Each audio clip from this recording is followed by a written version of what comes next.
Hi, I'm Andy Acton. And I'm Chris Strevens. This is Dentology, the Business of Dentistry podcast. I think when you meet people who genuinely are passionate, genuinely, deeply passionate about what they do. Oh, glad you said that. I can imagine from a leadership point of view, it must be quite incredible to be in a team that's led in that way. He was great. He was so on it and sort of exhausting in a bizarre way that you would imagine you're either with him and you get exhausted during that enthusiasm. Much enthusiasm for life and business and everything. Oh, it's great. But I think talking to Ahmad as well, you get a sense that will filter down to his team. His definitely. Tribe will be a version of him because that's just the environment that he's created. And if you don't want to be, you'll leave. And that's cool. You know, it doesn't necessarily mean those are bad people, does it? No. It just means they don't necessarily fit in your side. You're just happy somewhere else. Yeah, that's right. But I think the private dental mentor service that he's got as well, trying to accelerate people into a world where they can perform better, quicker, is pretty cool. Well, how many established dentists have we heard who said the young associates, sorry guys, aren't as equipped as they should be? Yeah. What was that dentist? I can't remember. There was a dentist, I think he was in his early 30s, and he said the dentists who were coming out, these young dentists. Yeah. And we were like, 5 or 6 years older. You're not that much older. But obviously something's changed. Yeah. I don't know what it is. Is it attitude? Is it training? But anyway, it's, the private dental mentor. Oh, flip. Yeah. It's a good idea, really good idea. Yeah, no, cracking episode. Yeah, brilliant. Just before we jump into this episode, if you enjoy this and you like what you're here, please do subscribe because it really helps us get found. And if it's enjoyable for you and you think somebody else would like this episode, please feel free to share it with them as well. Thanks you very much. I'm very excited about our guest today. It's another cracker. It is. Another cracker. I think anybody where they kind of stray from the path and do things differently, I think we can always learn so much from those people. Stepping out young, exactly. I think, is a good start. Exactly. It segues nicely into an introduction. So today we are fortunate we have a guest, a dentist, a principal dentist, and it's Dr. Ahmad Nounu. And Ahmad is the principal of the Black Swan Dental Spa and Bristol Dental Suite down in the southwest, and also delivers a service called the Private Dental Mentor, which is it's like the UK private FT scheme. Dental mentor. It is. But it's like the scheme, the FD scheme, but for private dentists. Oh, okay. Welcome, Ahmad. How are you doing? I'm very well, thank you. How are you both? We're good. We're very good. Thank you. Thank you for joining us. Always enjoyable. Looking forward to this. So don't disappoint. I always love it when we have a guest who's kind of in the thick of it. And most people listen to this as a podcast, and if you're watching it on YouTube, you'll understand this. But Ahmad literally is in his surgery. We're talking to you in between patients, and very often people kind of think that people have these days structured out and they set time aside. The reality of being an entrepreneur, you squeeze stuff in, don't you? That's how it works. Yeah. Absolutely. And you've got to take it as it comes. Yeah. It's been a journey for exactly that reason. There's ups, there's downs, and that's the reality of the situation on the ground. Yeah. And also it's that old adage is if you want something done, ask a busy person because they'll find the time to squeeze it in, which is important. There's a lot that's gone on in your dental career, but before we get to that, what as listeners do we need to know about you from your early years? What was your upbringing? How did things start for you? Dish the dirt on the young Ahmad. So I am a Bristol grad, graduated in Bristol 2008, and from Bristol, southwest originally. Right. So I didn't stray too far away from my roots originally in terms of university. But I had my reasons for wanting to go to Bristol. I really liked the city, obviously, slight bias, but also the university really drew me to it as well. So my plan was always to go to Bristol, and that was where pretty much my journey began. Mm. And you chose dentistry over medicine. Ironically, yes. So ironically, I did the work experience for both at the time, quite early on. I was always sciencey. I always wanted to go into science and maths. My two favorite subjects. Did you always want to do that? Yeah, it was always going to be a science-oriented subject. Maths, I couldn't really see doing much with, if I'm honest, even though it was one of my strongest subjects. And having done the work experience for both, I say ironically, I opted for dentistry because I thought it would be the easier profession with the better hours. Right. life hasn't quite worked out like that. Yeah. Yeah. You're many years into dentistry, on reflection, do you still think you've made the right choice? Oh, absolutely. The problem with getting into the situation that I am in now is I could never go back to the situations I'm in. Yeah. But at the same time, I will moan about it, and I will say there are ups and downs. I wouldn't have it any other way. And are there any in your family, any other medics or dentists, or no, were you sort of actually, like the first one who thought, I'll tell you what, I'll go and do something different? Yeah, immediate wise, pretty much most of my family are accountants or engineers, so I definitely did not buck the trend, and I've gone down a very different path to what everybody else did or has done. So yeah, no immediate support on that one. I bet when the family saw you were good at maths, they thought, another one. Yes. We've got another one coming down the lineage. It wasn't to be the case. No, and again, interestingly, I'm having the same conversation with my own children as they're growing as well. It's getting to the stage now where I'm thinking, well, a couple of them are quite good at maths, and I'm thinking, which way are you going to go? Yeah, where are you going to turn? So you live... It's always good to have an accountant in the family, though. Oh, it's very helpful, especially as a business owner. Yeah. Especially as a business owner. So you lived in and around the Bristol area, and you went to Bristol Dental School. How was that as an experience? Did you enjoy dental school? If you got the opportunity to do it again, would you change your dental experience? Was it a big party town as it is now? It was. But it's difficult to say, I guess, because I can only speak about my own experience, and everyone else has different. Now that I've spoken to so many graduates from different universities, everyone's got their own stories. Yeah. I wouldn't change anything about my my university experience. I guess, knowing what I know now, I would have realized there were every university has weaknesses, but I would have realized what those weaknesses were and probably concentrated on them a lot earlier on in my career had I known what I know now. But going back, I wouldn't change it. I would still go down the same route and same experience. And it's given me the experience that I've got now and to be able to do the dentistry that I'm doing now, which is not a total surprise. Bristol were very, very, very, very strong on orthodontics, even during the undergrads, which a lot of other universities are not. A lot of other graduates from other universities don't really experience or do much ortho, which is not surprising, the amount of ortho I'm doing now to a more advanced level than most non-Bristol grads would do. And that's purely down to the fact that we studied it so much at the beginning, even though I've done all the advanced courses and everything else and the extended diplomas. The basics were always there right from the beginning, which has allowed me to have the confidence to be able to do more advanced things. Yeah. And when you did you choose Bristol for the program and knowing that it was specifically strong on ortho, or was it because it was in Bristol? No, it was down to location, but also strength of reputation at the time. It was a strong university. It was a strong course. I mean, you don't know a lot before you go into uni and start, do you? Let's be honest. Some of us don't know a lot now.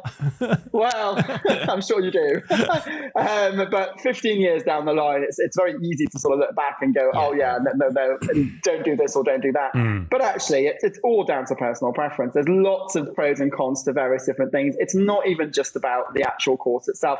It could be about the location of where you're living. It could be everything down to your day-to-day, your peers that are in your class, your peer group, I think, friends, really crucial, the friends you make along the way as well, and all of those things, the lecturers that you have, and some of that will be hits and miss. You can't control that. It's just you make these connections as you go, and some people will make the most of the situations they've got, and they will make an incredible career out of it, and others might not grasp the opportunities quite so much until later on. Yeah, and you matured quite quickly out of dental school, so you graduated in 2008. And then you bought the Black Swan Dental Spa in 2011. So 3 years out of dental school, that's pretty rapid movement by anybody's standards. And quite ballsy coming out of financial crash territory. And you think that was back in 2008. Ballsy or stupid? No, let's go down the route of ballsy, naivety. It was great. Absolutely, naivety is the start of most businesses, right? Yeah, definitely. And was it a conscious? Was that a conscious decision when you graduated? Did you kind of graduate and go, right, I'm going to be the guy that owns a practice quickly, and I'm going to build businesses and Was that kind of in the thought process? It wasn't. It was to a certain extent later down the line. It was in my 10-year plan, but it wasn't in my 3-year plan. So that's being completely honest. That was partying, enjoying yourself. So it kind of happened. It was more opportunistic more than anything else. I was in the right place at the right time. The opportunity came up at that particular point. The practice couldn't continue the way it was. it had to sell, and there was an opportunity for a deal to be done. Yeah. Did I have the finances? Did I have the experience? No, absolutely not. But at the same time, the opportunity presented itself in a fairly probably I would say uncompetitive or easy-ish town to get involved in and sort of learn and build and sort of apply your trade, improve your clinical skills as well as the business skills without there being a huge amount of competition to sort of really take you by the horn. So it was an opportunity that was a good one, and it wasn't one that you sometimes get these opportunities or crossroads in life, and this is what I've learned, I guess, over the last 15 years. And some people will understand the opportunity and the position, and they will take it and grasp it regardless of the fear factor that jumps in. Others may think twice about it and potentially regret it in the future. I think I was of the mindset that I'm not going to live with any regrets. This is not an opportunity that will come by again anytime soon, and I will regret it. It's a type of practice I want. It's failing massively. There's reasons for it. The previous brand owner of the practice had a horse riding accident a year before. He's not been able to practice for a very long time, and the practice was not doing well financially as a result of that. But at the same time, the patient base was certainly there to be improved. The quality of the care was there to be provided. And the patients, in a nicer way of putting it, were not amazingly demanding. It was quite an easy setting to sort of practice and learn in. So it had a lot of pros to it, but you could see the challenge, and I'm not one to shy away from a challenge. I think there's in there for me. There's people underestimate the power of naivety, in that you didn't necessarily know all that you were getting into, but you still said yes. I think there's also a sliding doors moment of you could have said no, and we have no idea what your life would have looked like as a result of saying no. But you also kind of glossed over the fact of where the practice is. So your practice is down in Somerset, which is not the hotbed of the centre of the UK. And so obviously in another life, we value and sell dental practice, and we know that the values of practices, very much are dependent on the massive population. So, large cities, towns, they tend to have larger values. But the opportunities in some of the more rural areas are massive because people tend not to move around so much. There isn't so much competition. And that's kind of what you were describing, that for you, it gave you a great entry point to work in a area, a location that wasn't that competitive. And to learn. Yes. Absolutely. I mean, the journey has genuinely been a learning experience, and it's been a tough one for two reasons. Because it's a clinical experience where you're sort of learning your trade clinically, but at the same time, you're also learning the entrepreneurial side and the business running skills. And the two don't go together. It's very difficult to switch hats, especially at the early days, from one to the other. I can manage it a lot better now, knowing what I know. You sort of build your own sort of limitations. You build your own sort of targets and timings and everything else a lot better in terms of being able to manage it, because you've seen it all before to a certain extent. But early on, it's very, very difficult to understand. You've got the patient issues coming in from one side, and then you've got the management staffing and all the financial cash flow and everything else coming from the other side. If you think and to try and separate yourself from the two is really hard. If you think you got 100% of, a business is 100%, I always think it's quite amazing that, you spend 90% of it being a dentist. That's most of your day. And then you've got to try and cram everything else into a relatively small amount of time, haven't you? Which is stressful. Dentistry is a very difficult profession in a sense that it's one of the only few professions out there where if you're not physically working in the business, that you're not affecting the income. Any other type of business you can build, it doesn't necessarily rely on you in terms of running it or overlooking it, overseeing it. Yes, to a certain extent, of course. But this is one of the unique professions where your time is what brings you the money of seeing the patients, which means you can't use that time for anything else while you're in surgery. So it's not a scalable model unless, and it was interesting you asked the question about the entrepreneur versus the clinician. It's a really, really good question. And the longer I go on in the profession, the more I still don't have the answer to that question. Yeah. It's hard. And you're right. Particularly in the early days of practice ownership, you need to spend time in the surgery producing fees to pay the bank loan, the running costs, and producing income for yourself. Yet the longer you do that, arguably the more you neglect the business from a growth point of view. But you've also committed heavily to your clinical learning, your postgraduate learning. You've worked with Chris Orr. You went to see Frank Spear over in Arizona. You worked with the IAS, Professor Hobson. So you've really kind of doubled down on the clinical side. It's not that you've literally just gone into business. Stayed in the same lane, yeah. That additional clinical learning that I guess came relatively early on in your career, how did that impact you? How's that kind of change your ability to influence your practices? Okay, so I, unfortunately, or fortunately, depending on which way you want to look at it, was exposed to dentistry of a very high quality very early on in my FD year. It was actually Neil Gerard, Clifton Dental Studio in Bristol, who initially I was shadowing him a few times. He was someone I really wanted to work with or learn from, admire, etc., the quality of the work that he was producing.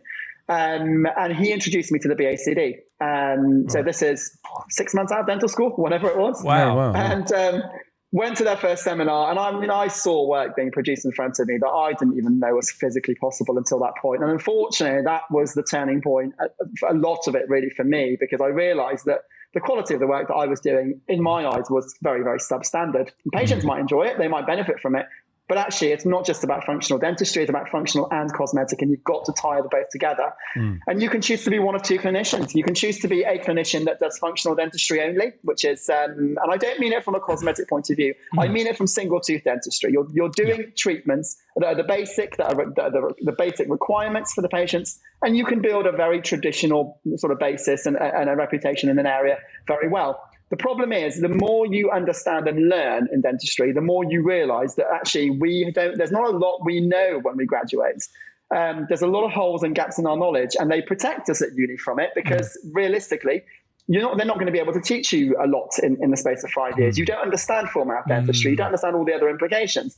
And after a while, your direction in dentistry is going to go in one of two ways. Either you're going to become an absolute course junkie and think, right, I need to grasp all of this and get my head around a lot of these things, understand where my niche is, where do I fit in the dental ladder, and do I build a team around me that can plug all the holes so we give the patients the best experience possible? Or do I want to continue to claim ignorance and just carry on in my little niche and just do what I need to do and just ignore the fact that my work might be causing future problems here and there, et cetera, et cetera. And I'm not knocking other dentists because this is really, really tricky. And I'm now realizing as you go through the profession that really, if you want to be an incredible, incredible clinician, the journey does take 20 years, 25 years, et cetera, to actually become the best version of what you can provide, having learned from all the right people as well. Because you see things over time that teach you certain things work, certain things don't work. And you can't just go on a course and learn that. You need the time to be able to do that. And one of the best bits of advice I was given was the late Nounu, may God rest his soul. He was one of the people I used to hang around with and get some mentorship with. He helped me with the lecturing at the Laser Institute, which I took over from him afterwards, and a lot of other things when we were in the BACD. And one of the things he said to me is, dentistry is a very unique position where everyone assumes that everyone wants to be an overnight citation or an overnight success, and they forget the 20. He said, it's taken me 20 years to become an overnight success in dentistry. Nobody looks at the 20 years preceding that and they want to be the overnight success at the age of 25. It's not the case. The reason you're an overnight success all of a sudden everyone starts to find out about you is because there was 10, 15, 20 years of grafting before that nobody saw. That's right.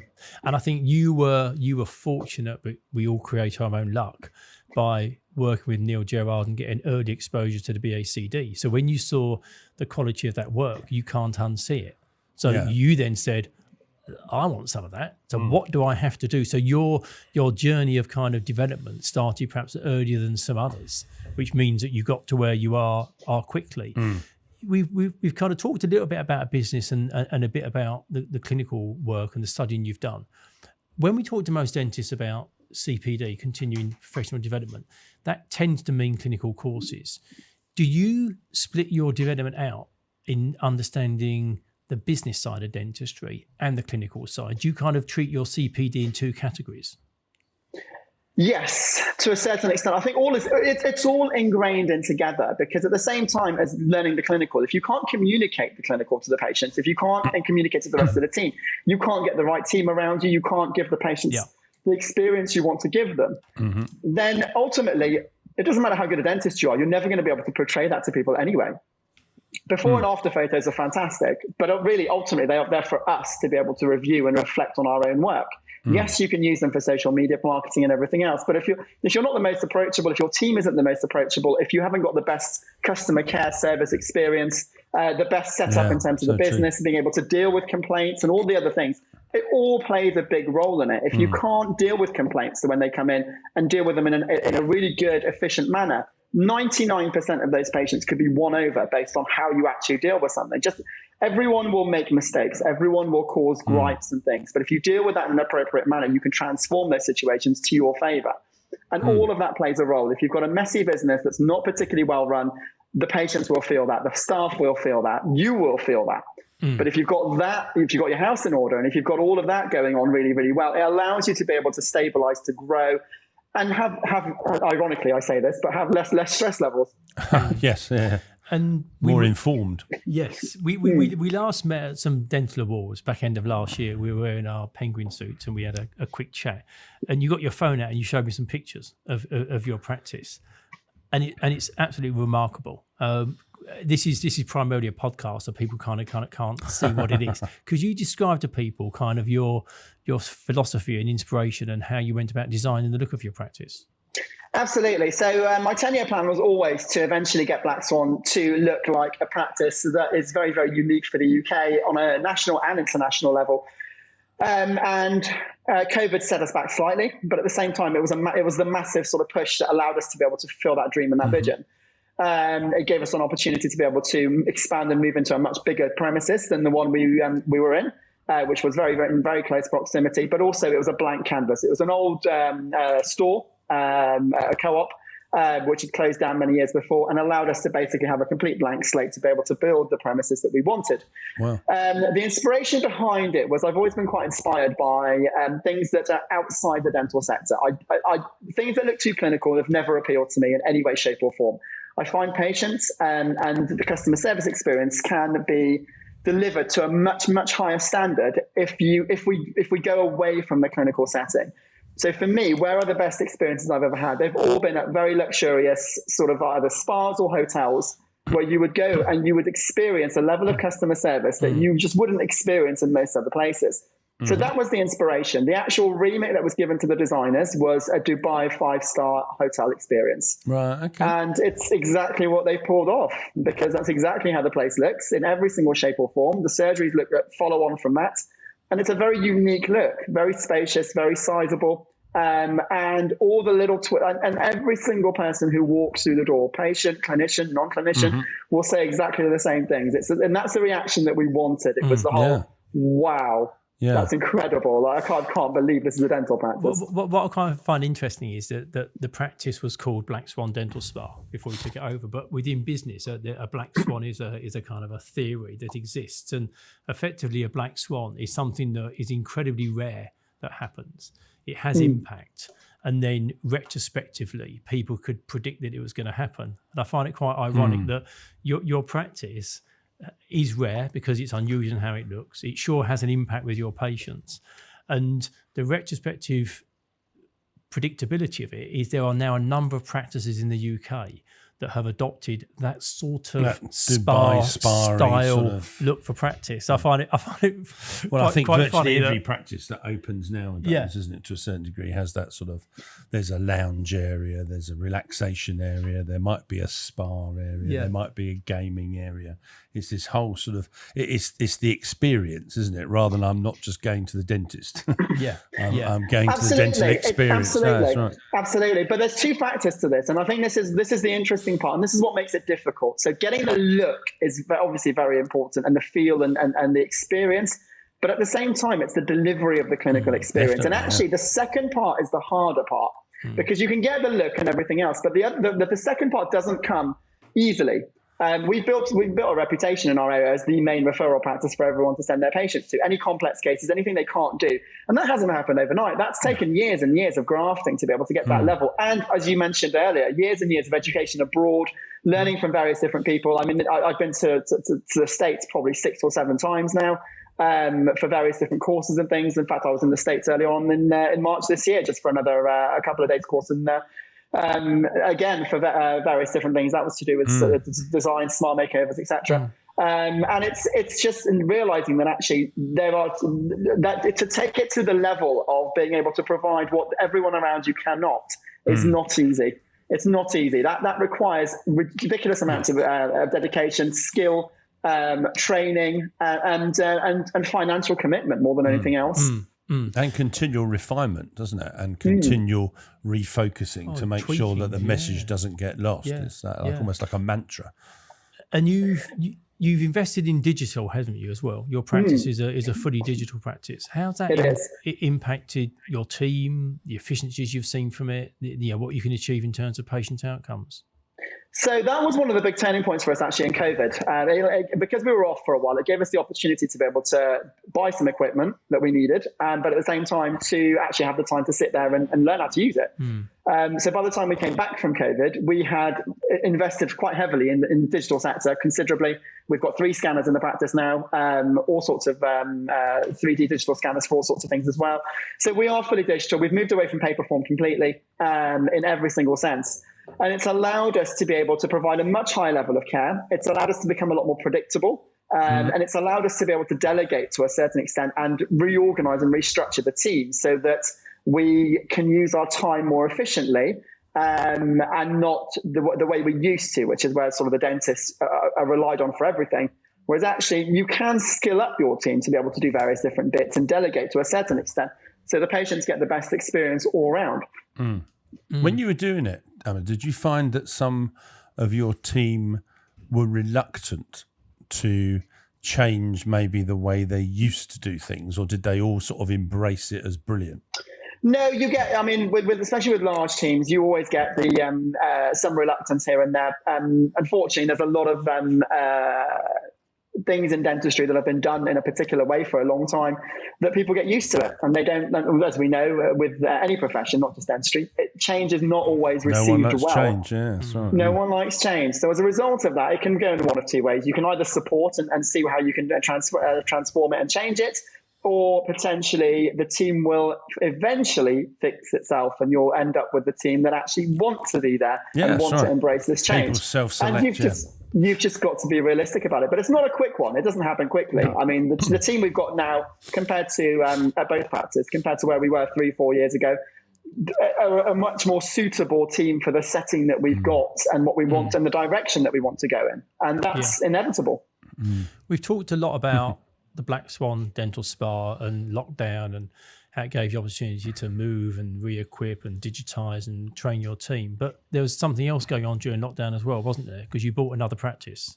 So it's not like you've got enough going on here. You went and bought what's the Bristol Dental Spa. But that was owned by a corporate. You had a few months off, you see, in lockdown. Exactly. So it's just not, I'll tell you what, I'm sitting there thinking, practice. I made banana bread for 3 months. That's I think I just drank rosé in my conservatory, I think. So you bought what is now the Bristol Dental Spa from a corporate, and it was failing. It was a failing practice. So what you done differently with that practice from what the corporate was doing? Because as I understand, that's still an associate-run practice. You don't clinically operate from that practice. I'm in that practice right now, so yes, I do, but only 1 day a week. So just 1 day a week. So what is it that's different? Because quite often people look at corporate dentistry. It's no longer failing. That's what I'm sure it's not. I'm sure it's not. So it's like, what can you kind of talk us through? It was a practice that wasn't working well.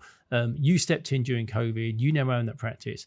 How is it performing, and what do you see? Because obviously you don't know what they were doing, but what have you done that's turned it around? Well, actually, I do know what they were doing, simply because I was already working there 1 day a week for about a year and a bit beforehand, which is one of the reasons why they offered it to me. Right. So it was around the corner from where I lived.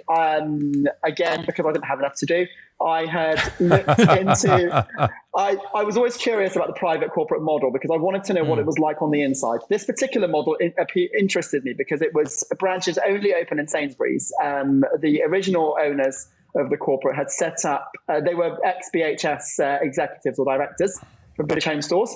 They came into the dental sector to set up Centre for Dentistry, which I'm sure you know a lot about. I think probably more than I do. And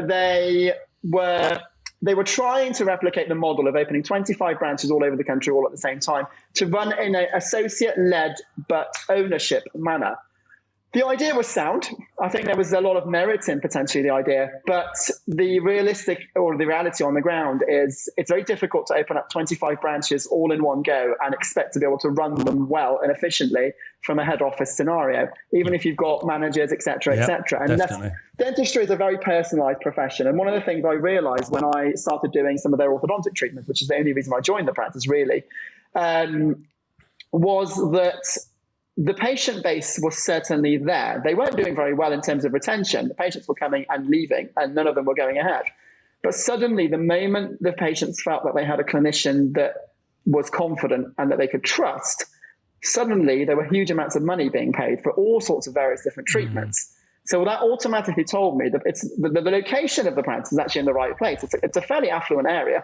The customer base is fairly affluent. Sainsbury's is not the sort of, this is no derogatory terms, but just explaining it, they're not the Lidl sort of Aldi market, but they're also not the Waitrose market. They're the middle of the range, but higher end middle of the range, where the customers are choosing to shop there because they have a bit of disposable income and they want quality. So that's the clientele that are walking through the door. They automatically had a footfall of 100 new patients with zero marketing, 100 new patients a month automatically walked through the door.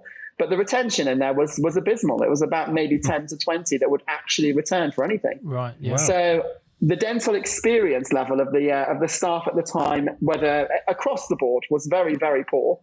And it was trying to run something through a retail model, which just doesn't work in the reality on the ground. It's the clinicians that drive the dental practice. If the clinicians are not delivering, the practice will not do well. It doesn't matter how everything else is being done and how everything's being tweaked, the competitions you run, and all of that. You can pay your support staff amazingly well. But if the dentistry, if the product of a dental practice is dentistry, if the dentistry is not being done, if you're not delivering the product, then ultimately you're not going to be able to succeed. And that's unfortunately where they failed across the board. No. The quality of the dentists they were bringing in were not experienced enough. They were not mentored well enough, and they weren't able to deliver. This week's episode is brought to you in partnership with Ultimate Dental Business. We know as guys who have supported dentists for over 25 years and through hosting this podcast that building business skills in dentistry is vital. Time and again, we hear from dentists who tell us that they find the business side of dentistry the most challenging. And we know that stress and pressure comes from doing things we don't feel well equipped to do. That is why we are delighted to be part of Ultimate Dental Business, the new dental business hub delivering top-tier business training for dentists. Founded by Dr. Brad Thornton and Dr. Krubel Shah, Ultimate Dental Business is a response to the lack of robust dental business education currently available. Through our effective collective discussions with dentists, it was clear they most needed good structure and effective guidance to give them the knowledge and tools to be successful dental business owners and to create a business that serves them rather than the business that takes all their time and energy to keep going. To find out more about developing your own business education, click on the link in the show notes or go to ultimatedentalbusiness.com. So it sounds very much like it was treated as a business. Do you remember the old Boots? Yes. Yeah. It's a very similar sort of thing. Yeah. Wrong people. Yeah. Great idea. Wrong people. Bad execution. And that's the thing. It's if it's I actually worked for one of the Boots practices very early on. So. There you go. I think they did. I think they basically thought it was the same sort of thing. They could, it was a bit like what's that film? I can't remember that film. If you build it, they will come. I think they sort of thought, I'll tell you what, we'll open a practice. Field of Dreams. Well, Kevin Costner. We'll shove some dentists in, and it will be great. But not truly understanding, as you quite rightly said, it's not retail. It's very, very different, and you require a very different set of skills and people to be able to make it work. You explain it really well in terms of how you turned it around. But also, we are in an environment where some of the corporates are disposing of practices. So I think people will take a lot from listening to how you really kind of tuned in to what had to change to make that practice successful. Are you still in the same site, or have you relocated the practice? No, we're still in the same site. So this was 4 years. It'll be 4 years in June when I took it over. Wow. And obviously it's been a bit of a grower. Since then, we've now got 4 dentists in the practice, 2 hygienists, and a much bigger team. We're working 6 days a week, 2 surgeries, all flat out. So In terms of, I mean, in terms of the actual gross income, et cetera, we've multiplied that by 5, and that's it. Saves the time. So that's great. But the potential was there. I mean, you could see that all you needed to do was to bring in some good quality, confident dentists, some good quality hygiene, and actually, it doesn't need to be high-end cosmetic, et cetera, et cetera. No, Normal general dentistry pays well. It's a very and profitable. There's the whole family traditional values and everything else that come with it. With the right dentist and the right team, it works. And as you say, delivered well. Delivered well. Patients need to see that you care, which is the main difference. And we'll come on to that when we talk about PDM in a minute, but it's the main difference between the NHS and private sector. And at the moment, you're right, the profession, I believe, is at a massive crossroads. It's going down a route where the NHS dentistry is just not available. And I'm not knocking it in a way, shape or form. The private sector needs NHS. It needs that to be able to cater to those that cannot find dentistry in another way. But at the same time, there are lots of people that are now starting to convert and think, well, actually, let me see what's available on the other side, because I've never looked into this before and I'm starting to get problems. And if I'm going to pay money, I want to be, this is what I expect, which is everything that the NHS wasn't delivering. I want to be seen fairly quickly. I want to get some predictable treatment done. I want things that are being done that I know that work. I want to be able to see the same dentist every time I go in, build that relationship, build that trust, build that value with it. And I want a nice team that will actually remember who I am and everything else that comes with that. And yes, obviously it comes at a cost, but a lot of people are actually prepared to pay for it if they realize what it really does entail. And the reason I say we're at a crossroads is because we have an obligation as a profession here, and I'm talking from a private sector side at the moment. If we deliver to the rest of the country what real private dentistry is like, and the first experience they have is a positive one, what we can do over the next couple of years is entirely transform the UK perception of dentistry. At the moment, dentistry is considered an added luxury. You go in if you've got pain. A lot of people still don't look after their teeth, whether they're in the NHS sector or the private sector.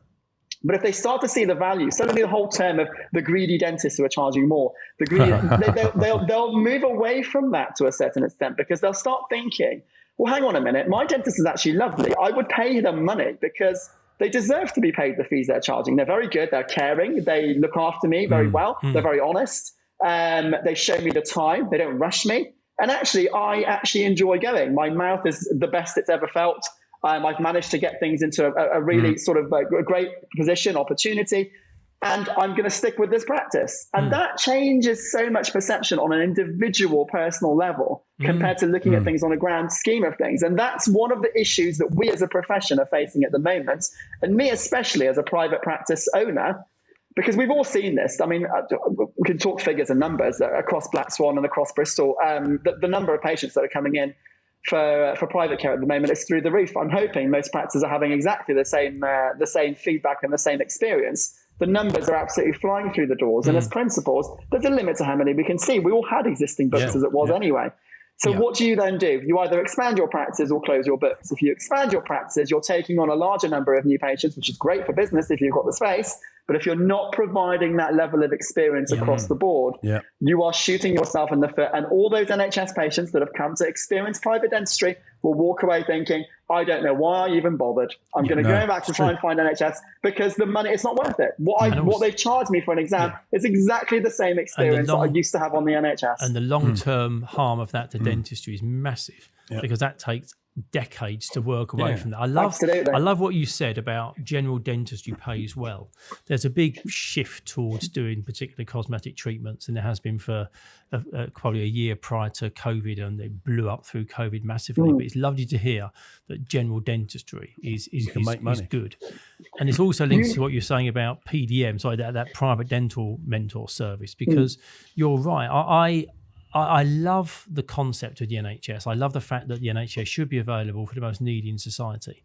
But creating an environment where we have more dentists that can perhaps more quickly become confident on the private side, I think will actually in turn free up a lot on the NHS side of things. Can you just explain to us what it is? Because it sounds very much it's like a private education, postgraduate education for young dentists on the private side. So PDM, or Private Dental Mentor, came about a couple of years ago purely on the basis that I was taking on new associates a lot of practice principals were contacting me and saying, I'm involved a lot with the Young Dentists. I'm chair of the Southwest BDA for various different committees, including the Young Dentist.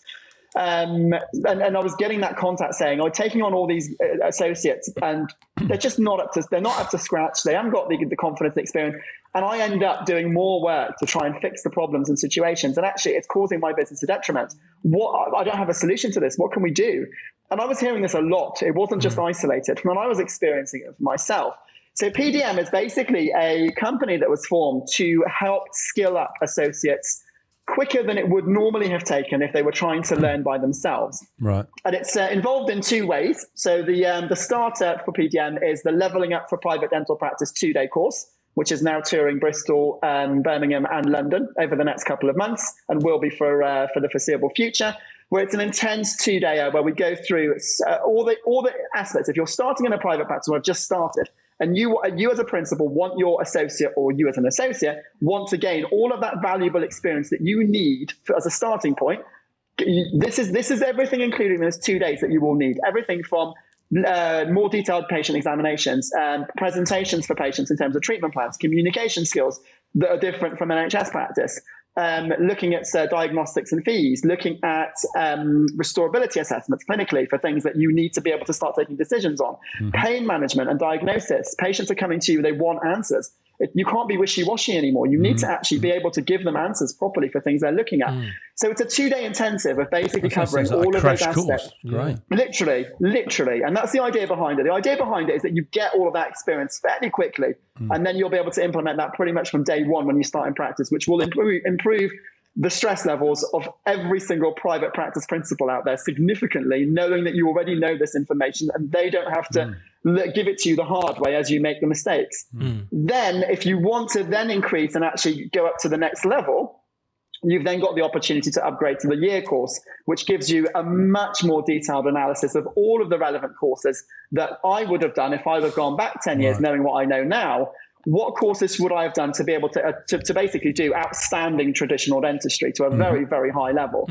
And this is the way it's been planned. It's all those courses. Actually, we've brought the speakers in rather than having to travel to Hungary and America and this or that. We've brought them all here. We're bringing them all here monthly for 12 months. Every month you will have one of those, whether it's Laura Horton, Janos Mako from Hungary for the tooth morphology, Govinda Bert for the composites, all sorts of different things that are sort of being crammed in as the year goes on. And in the right order, photography training, you get your own digital SLR included as part of the course as well. All being crammed in so that by the end of this year, you genuinely have 10 years worth of education that's been basically handed to you on a platter and given to you in the right manner. And you've been mentored throughout it so that by the end of this year, you should have all the skills that you need to become a really outstanding private clinician and absolutely fly in private practice. Because if you haven't had all of this experience and training, you will be the same as everybody else. If you go to this level and you start doing dentistry to this detailed level, whether it's the business skills or the clinical skills, you'll be in that minority 1% that are absolutely flying and building a really, really good list, doing good quality work, but really good looking quality work as well. If you could let us have the link, we'll drop it into the guest notes so people can click on it and find out. Well, it's very easy to find. It's Private Dental Mentor on Instagram. It's literally all one word. And if you go in the top link, the link tree, will have all of the courses and all the links on there. And I say, any private practice principal, any associate who's just starting or looking to upgrade to private practice, go and have a look at these courses. They are going to, and I'm not just saying this, they are going to change your working life simply because they're everything that you should get at the very start of your career in the private sector to give you the understanding what really is the difference, what are patients really looking for. And I'm delivering a lot of these with Laura Horton Consulting. So they're coming in from the sort of communication side of it as well. Yeah. Exceptional at communication skills and delivering that patient experience. Brilliant. Good you stuff. said earlier on, we kind of talked about clinic and entrepreneur and kind of, is it one or the other? You know, you straddle both camps. If you had to choose one, which would it be? And you have to choose one. It's tricky, simply because I enjoy the clinical. If I would do the clinical without the business side, I would absolutely thrive and I would enjoy it. I love the ability to be able to change patients' lives. One of my missions 10 years ago was to get to a level where you're getting all the referral, the tricky cases, the smart design cases, and be able to execute them to a really high level and achieve everything and change these patients' lives. And I've achieved that. That's exactly the type of cases we're getting through the door on a regular basis, whether it's alignment cases that are also restorative, whether it's veneer cases, whether it's complex implant cases, complex full mouth rebuilds, etc. And it's great being able to deliver those cases and achieve the outcomes. And it's extremely rewarding. You see these patients' lives transform in front of your eyes, and it's not cliched. And that there's no substitute for that. Saying that, can you do that to a high level for a long period of time and run multiple businesses? And in my eyes, I don't think that's possible. If I'm completely honest, I think it's really, really difficult. If you're doing, trying to get them all to work at the same level across the board without you physically being there as a clinician, is very difficult to do. One of the people I saw recently, and I mentioned this story very, very slightly, when I was in the States listening to Dr. Appa, a couple of months ago, his first 2-day that he's ever organised. And obviously he's just opened up his 4th site. It's purely veneers that they do, nothing else per se. And it's 4 sites across the world: Dubai, Miami, Los Angeles, New York. And his entire month revolves around moving site to site, doing the treatments. And obviously he has his own team of associates that work there. 10 years ago, I would have thought to myself, I'd love to have that lifestyle. That's exactly what I want. That's exactly what I aim. Now, knowing what I know, I don't think I could cope with that. And it was a reality check, really, because I'm looking at it going, oh, do you know what? No, I can imagine the stress levels of having to do all of that. I couldn't cope with that. That's a step too far for me. But you learn over time what your limitations. He's only got one more business than you, because you've got 3 businesses with Private Dental Mentor and your 2 practices. Your 2 practices are quite close together. But you've already got 3 businesses, but you've also got 4 kids as well. So it's not like you're short of stuff to do. So what is it? Is it more kids, more businesses, or are you content with 3 and 4? I think I'm happy with 3 and 4. A lot of the time, I find it quite funny. I've started introducing myself to most people and saying, "Oh, so tell me about you. Tell me what you do." So on summary, 3 businesses, 4 kids. That's basically me. But you do it so well, and you've got a real passion about you for it. A real enthusiasm. Yeah. That's what I get from this, is a real enthusiasm for it. And I sense that was kind of the superpower that also helped you turn around the Bristol Dental Spa as well. Yeah. I think that your infectious enthusiasm, your energy for what you're doing, drags people along. What's that thing? Irrepressible, isn't it? It's like, come on, we can do this sort of thing. And if people don't want taking you on the journey, if that doesn't suit them, then they can be happy somewhere else. They'll go somewhere else. They'll go somewhere else. They'll suit someone else. But you have an energy. It's about the love of loving what you do. At the end of the day, if the ultimate goal is to provide great quality dentistry, yes, the finances help, yes, the financials help, of course they do. But ultimately, if that is your goal, to be able to provide a really good, amazing experience for patients, deliver outstanding oral health care, whether it's traditional or complex, and being able to do that on a consistent basis and to drive that through all of your teams, ultimately, that's what it's all about, and that's what will make a business successful. So and if you don't have that passion, if you're prepared to cut corners at various things, will happen that will cause you issues, or will find you out along the way. And that's ultimately what it comes down to, just the love of doing good quality work and wanting your businesses to provide that level of experience. Yeah, we feel that very strongly from you. Yeah, definitely. We always finish up, Ahmad, with a couple of questions. And your first question is, if you could be a fly on a wall in a situation, where would that be and who'd be there?